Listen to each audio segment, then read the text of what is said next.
bismillah kita mulai ya. Kalau cintanya manusia pada Rasulullah itu hakikatnya juga bagian dari cintanya manusia pada Allah.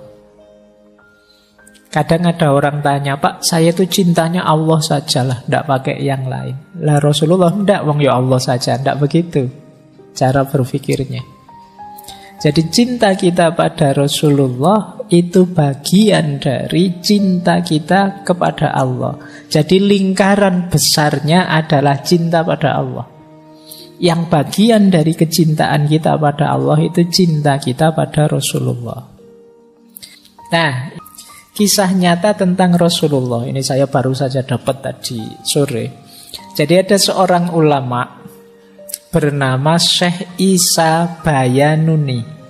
Beliau ini dari desa Bayanun di kota Aleppo, Suriah. Syekh Isa ini sangat mencintai Rasulullah. Sampai satu ketika beliau bermimpi bertemu Rasulullah. Rasulullah terus bilang padanya, wahai Bayanuni, kami sudah menyiapkan tempat untukmu di dekat kami. Nah, setelah itu Syekh Isa ini berangkat haji ke Mekah, ziarah di makamnya Rasulullah. 3 hari setelah ziarah beliau sakit terus wafat. Dimakamkan di pemakaman Baqi Madinah tahun 43. Tidak lama, beberapa tahun setelah wafat, makam beliau dibongkar. Karena biasa kalau di sana kan makam itu ditumpuk-tumpuk. Dan ternyata jasad beliau masih utuh, meskipun sudah beberapa tahun. Orang-orang takjub, tapi terus orang-orang paham. Kenapa kok bisa begitu? Dari syair beliau sendiri. Jadi beliau menulis syair yang sangat indah, yang maknanya ternyata persis sama dengan yang dialami. Jadi beliau nulis syair seperti ini. Jasadun tamakkana hubbu Ahmadin fihi, tawahi innal ardo la tablihi. Jasad yang menyimpan cinta pada Ahmad atau Nabi Muhammad, demi Allah tak akan pernah dimakan bumi. Au kaifa yablihi turab wa hubbuhu fi qalbihi wa madkhuhu fi fihi. Bagaimana tanah akan menghancurkannya, sedangkan cinta pada Nabi ada di hatinya, dan pujian pada Nabi ada pada lisannya.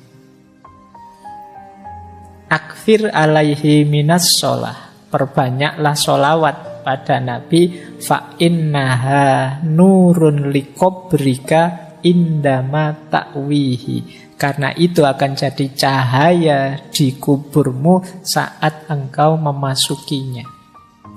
Nah, ternyata beliau sendiri yang nulis syair seperti ini dalam rangka cintanya pada Rasulullah, dan oleh Allah bunyi syair ini dibuat persis sama dengan kondisi beliau sendiri. Kalau ini kisah nyata. Nah, baik. Ini logikanya sama. Jadi kalau dalam diri kita ada cinta pada Rasulullah, kalau Rasulullah hidup di hati kita, bahkan tanah pun tidak akan berani menghancurkan kita. Kalau mulut kita terbiasa memuji kekasihnya Allah, ya tanah juga tidak akan berani menghancurkan jasad mulut kita. Nah, ini cara berpikirnya saat itu. Baik, ini ya, jadi ini dasar-dasarnya, logik-logiknya. Kalau teman-teman bertanya, kenapa sih hubungan dengan Rasulullah itu harus ke tataran cinta?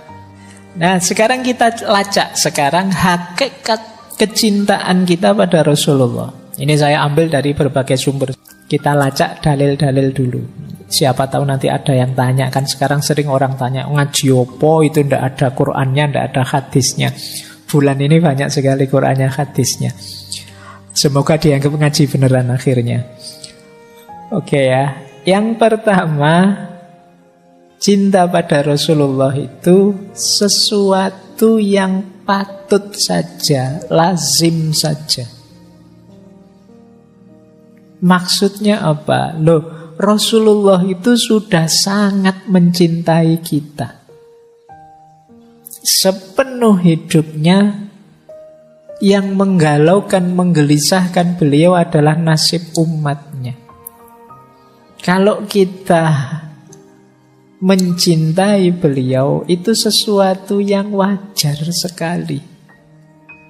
Makanya bahasa di situ ditulis patut memang kita mencintainya.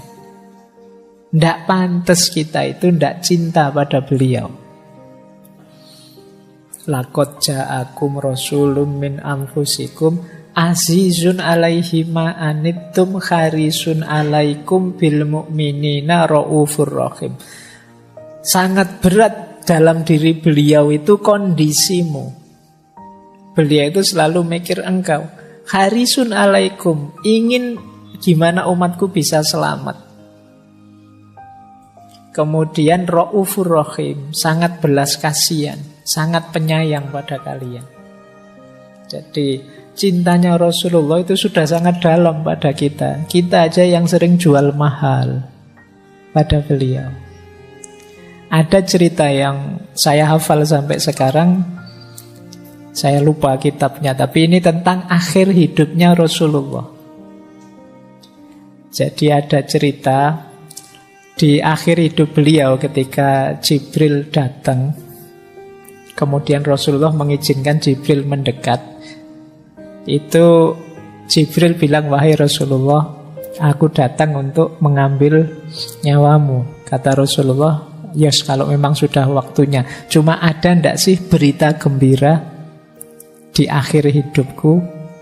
Terus Jibril bilang, tidak usah khawatir Muhammad, karena dosamu semuanya sudah diampuni oleh Allah.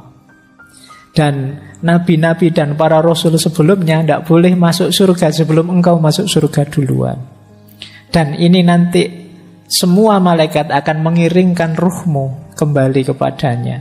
Itu jawabannya Jibril seperti itu. Tapi Rasulullah justru bilang, itu kan kalau tentang saya, bukan itu yang saya inginkan. Saya ingin kabar gembira tentang umatku. Nah, terus Jibril bilang, iya, kamu juga harus gembira Muhammad. Nanti umatmu siapa saja asal mengikuti petunjuk Al-Quran, mengikuti sunnahmu, akan dijamin keselamatannya, dijamin surganya. Nah, baru Rasulullah, alhamdulillah, kalau gitu silahkan dicabut nyawa. Nah, ada cerita di kitab itu, ketika Rasulullah merasakan beratnya lepasnya nyawa dari raga, beratnya sakaratul maut, ada cerita beliau ini memohon semoga nanti sakitnya sakaratul maut untuk seluruh umatku, biar aku saja yang merasakan. Kalau sakitnya seperti ini, biar aku saja yang merasakan. Nah, terakhir ketika beliau masih sempat berpesan, ada 3 hal yang dipesankan oleh Rasulullah. Yang pertama, jangan tinggalkan sholat. Yang kedua, jagalah perempuan. Jadi lindungilah perempuan. Dan yang ketiga, ini terkenal sekali, ummati, ummati, ummati. Jadi yang ketiga, umatku. Ini menurut saya tidak pantas kalau kita tidak mencintai Rasulullah. Beliau begitu peduli, begitu mencintai kita. Ada banyak momen-momen betapa beliau itu sangat mencintai umatnya. Bahkan umat yang menyakiti beliau seperti di Taif, itu pun beliau masih mendoakannya supaya mereka dapat hidayah, tidak memaki, tidak melaknat. Baik, jadi yang pertama ini, hakikat cinta pada Rasulullah itu kepatutan, kelaziman. Yang kedua, selain kepatutan juga kepatuhan. Jadi Allah juga menuntun kita untuk mencintai Rasulullah dan patuh padanya. Ini surat Ali Imran, Qul in kuntum tuhibbunallaha fattabi'uni yuhibbukumullah wa yaghfir lakum dzunubakum. Jadi ini Allah sendiri yang berpesan pada kita, kalau kalian mencintai Allah, jadi ini pesannya Allah, katakan wahai Muhammad, kul itu pada Nabi Muhammad, katakan wahai Muhammad pada umatnya, berarti kan kalau kalian mencintai Allah maka ikutlah aku. Aku kan berarti Nabi yang disuruh bilang pada umatnya. Yuhibbukumullah. Kalau kita sudah mengikuti Rasulullah, mencintai Rasulullah, pasti Allah cinta pada kita. Wa yaghfir lakum dzunubakum, dan Allah akan mengampuni dosa-dosa kita. Wallahu ghafurur rahim, karena Allah itu Maha Pengampun juga Maha Penyayang. Jadi ini alasan kedua, kepatuhan. Berarti apa? Ya Allah juga menyuruh kita mencintai Rasulullah. Jadi tidak boleh lagi alasan saya Allah saja Pak, tidak pakai Rasulullah menghalangi jalan, itu tidak tahu adab namanya. Wong Allah sendiri merintahnya begitu. Jadi kalau kita mengklaim diri kita mencintai Allah, ya cintai Rasulullah, patuhi Rasulullah. Baik, ini alasan kedua, hakikat kedua dari cinta kita pada Rasulullah. Yang ketiga, kalau tadi kepatuhan, kalau ini diksinya kewajiban. Ini ada satu hadis, bisa dicek di Bukhari. Saya lupa tidak nulis terjemahannya, tidak apa-apa ya. Jadi saya ceritakan saja isinya. Jadi ini cerita Rasulullah bersama Umar bin Khattab. Jadi ketika berdua antara Rasulullah dan Umar ini, terus Umar bin Khattab bilang, wahai Rasulullah, engkau aku cintai, lebih aku cintai dari apapun kecuali diriku sendiri.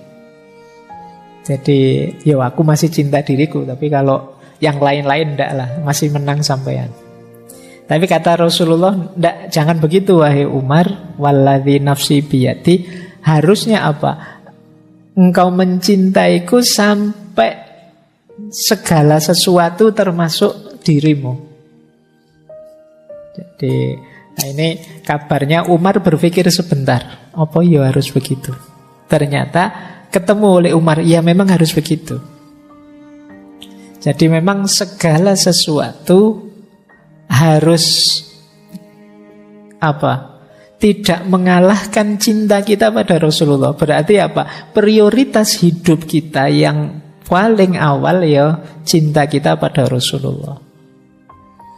Jadi bahkan bukan harta, bukan anak-anak, bukan ini, nanti ada ayat selanjutnya. Saya lanjutkan saja ya, biar lebih jelas kenapa kok harus segalanya. Ini di surat At-Taubah ada lebih tegas lagi. Qul in kana abaukum wa abnaukum wa ikhwanukum wa azwajukum wa asiratukum. Ini disebut semua. Wa amwalun niktaraftumuha wa tijaratan tahsyauna kasadaha wa masakinu tardaunaha. Jadi ini jangan sampai ada yang melebihi cinta pada Rasulullah. Apakah itu cinta kita pada bapak, pada anak, pada saudara, pada istri, pada keluarga, pada kekayaan, pada perdagangan yang jadi andalan hidup kita, berarti karir, pekerjaan, pada tempat tinggal dan lain sebagainya. Jangan sampai ini lebih kita cintai dari Allah dan Rasulnya. Ini coba nanti dicek ya, surat At-Taubah ayat 24. Kenapa sih tidak boleh begitu? Karena hakikatnya hidup kita di dunia ini adalah Abdullah dan Khalifatullah. Semua yang disebut tadi, bapak, anak, harta, dan lain sebagainya, harusnya adalah kendaraan kita, fasilitas kita, nikmat yang diberikan oleh Allah pada kita, yang harus kita manfaatkan dalam rangka lebih dekat pada Allah. Jadi kalau ada kok mengalahkan cinta kita pada Allah dan Rasulullah, berarti kita sudah salah jalur, salah sikap. Kalau ingin selamat, nomor satunya harus Allah dan Rasulullah.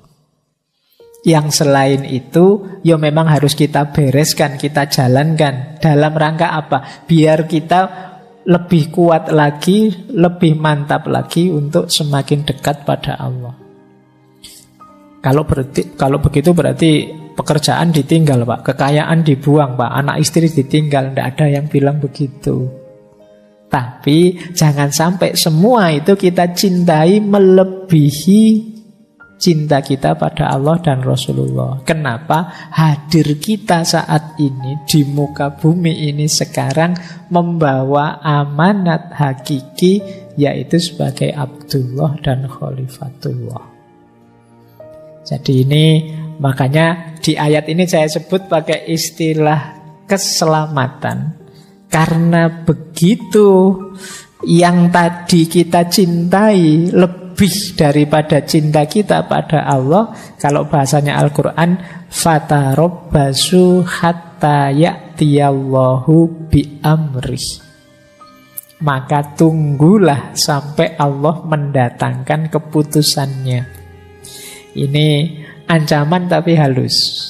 Mungkin kalau kayak bahasa kita sehari-hari, coba kamu lihat saja nanti, tunggu saja nanti akibatnya. Maksudnya apa? Ya kalau orang salah jalan, melenceng itu kan, ya coba saja nanti lihat akibatnya.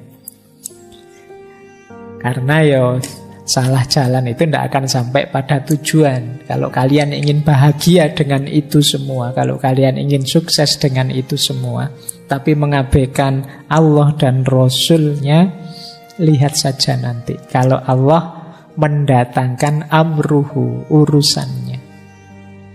Baik, intinya itu sebenarnya. Makanya saya sebut kalau ingin selamat hidup, selamat dunia, selamat akhirat, ya Allah dan Rasulnya nomor satu.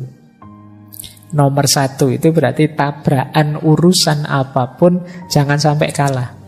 Pak, Allah nanti saja Pak, sekarang dapat jodoh dulu lah Pak, sekarang enggak. Itu nanti kamu tidak peduli lagi dengan norma-norma yang diberikan oleh Allah dalam urusan perjodohan. Kerja dulu Pak, kerja dulu Pak. Iya kerja, tapi jangan lupa tetap Allah yang nomor satu. Jadi iya kamu bekerja, tapi tidak nabrak norma-norma yang diberikan oleh Allah. Nah ini yang orang sering lupa. Kenapa kok banyak orang korupsi? Ya pasti karena Allah dan Rasulnya tidak nomor satu.